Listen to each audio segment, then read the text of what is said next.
Hello students, I am doctor Nafees Ahmad. आज हम बात करते हैं डायलेटेड बावेल लूप्स। डायलेटेड मतलब फैल जाना, बावेल लूप्स मतलब आंत यानी आंतों का चौड़ा हो जाना, फैल जाना। एक एपीडी एसिड पेप्टिक डिजीज़। आज हम बात करेंगे एसिड पेप्टिक डिजीज़ के बारे में। एपीडी एपीडी का फुल फॉर्म क्या होता है? Acid peptic disease. एसिड से मुराद है हाइड्रोक्लोरिक एसिड यानी HCl से। ठीक है। पेप्टिक का मतलब ड्यूडिनल अल्सर और गैस्ट्रिक अल्सर यानी स्टमक अल्सर, इस दोनों को कंबाइन को हम पेप्टिक अल्सर बोलते हैं। ठीक है। डिजीज़ का मतलब बीमारी। आज हम ये जानेंगे एपीडी होता क्या है, एसिड पेप्टिक डिजीज़। ठीक है। ये हमारा फंडस होता है। यहाँ पे हमारा क्या होता है? यहाँ पे हमारा पेराइटल सेल्स होते हैं।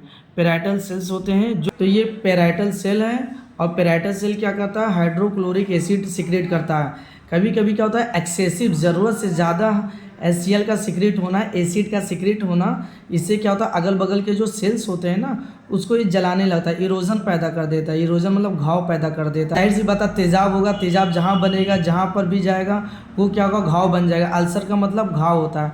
तो यहाँ पे एसिड, तेजाब ज़्यादा बनता है, एसिड यहाँ पे ज़्यादा बनेगा। ठीक है। तो यहाँ पे अल्सर पैदा कर देगा। और ये कभी एसिड क्या होता है? एसिड रिफ्लेक्स करने लगेगा, ऊपर की तरफ जाने लगेगा। तो पेशेंट को क्या बर्निंग सेंसेशन होगा और एपिगैस्ट्रिक पेन भी बताता है पेशेंट। ठीक है। और जो ऊपर जो रिफ्लेक्स होता है उससे हम बोलते हैं GERD बोलते हैं, gastro oesophageal reflex disease. Gastro का मतलब स्टमक हो गया, गैस्ट्रो का मतलब स्टमक हो गया, एसोफेजियल का मतलब एसोफेगस हो गया यानी फूड पाइप हो गया, और रिफ्लेक्स मतलब ऊपर की तरफ जाना, रिफ्लेक्स होना, डिजीज़ का मतलब बीमारी, गैस्ट्रो एसोफेजियल रिफ्लेक्स डिजीज़। ठीक है। तो इस तरह से रिफ्लेक्स होता है। और क्या होता है? ये ड्यूडिनल अल्सर, यहाँ पे जो घाव पैदा होता है, इरोजन करता है एसिड, हाइपर एसिडिटी होने की वजह से या एक्सेसिव एसिड सिक्रेट होने से यहाँ पे ड्यूडिनल अल्सर हो जाता है। ठीक है। और यहाँ पे गैस्ट्रिक अल्सर हो जाता है, गैस्ट्रिक अल्सर। इन दोनों को कंबाइन को क्या कहते हैं? हम पेप्टिक अल्सर बोलते हैं, पेप्टिक अल्सर बोलते हैं इन दोनों के कंबाइन को।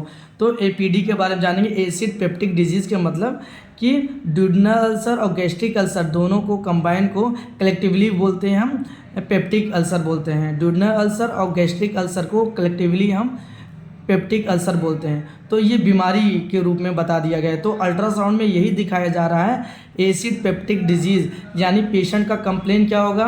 हाइपर एसिडिटी होगा, एपिगैस्ट्रिक पेन होगा, पेशेंट को सीने में जलन बताएगा, पेशेंट कुछ भी खाएगा तो पेट में दर्द होने लगेगा।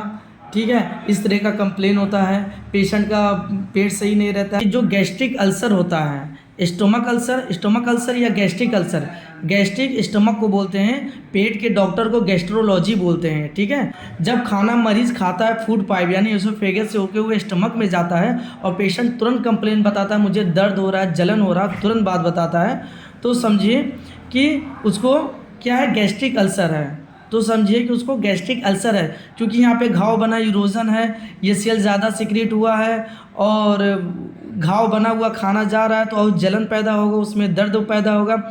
अगर कोई पेशेंट बताता है, डॉक्टर साहब हम खाना खाते हैं, उसके 2 घंटे बाद बहुत ज़्यादा दर्द होने लगता है, तो आप सस्पेक्ट ये करेंगे कि उसको ड्यूडिनल अल्सर है। क्यों?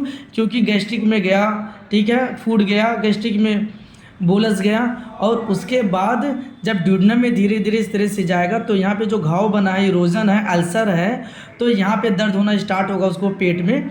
तो यानी उसको ड्यूडिनल अल्सर। क्यों? क्योंकि उसको 2 आवर्स लग जाते हैं इसको मूवमेंट होते होते यहाँ तक पहुँचने में। यानी खाना खाने के तुरंत बाद कंप्लेन करता है कि दर्द हो रहा है तो उसे गैस्ट्रिक अल्सर है, और खाना खाने के 2 घंटे बाद दर्द बताता है तो समझो ड्यूडिनल अल्सर है।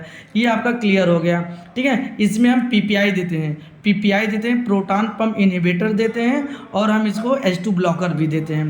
PPI देते हैं, H2 ब्लॉकर देते हैं। प्रोटॉन पम्प इनहिबिटर, ठीक है, इसमें आता है स्नोपेराजोल, पेंटाप्राजोल, ओमेप्राजोल, ठीक है, ये सब आता है। और H2 ब्लॉकर में क्या आता है? रेनिटिडीन आता है, जो कि जेंटेक के नाम से मार्केट में अवेलेबल होता है। जोल आता है वो सब PPI है। जितने भी मेडिसिन में जोल आता है, जोल, तो समझो PPI है, पेंटोप्राजोल। ठीक है। तो ये सब PPI है। तो उम्मीद करते हैं आपको वीडियो अच्छी लगी होगी।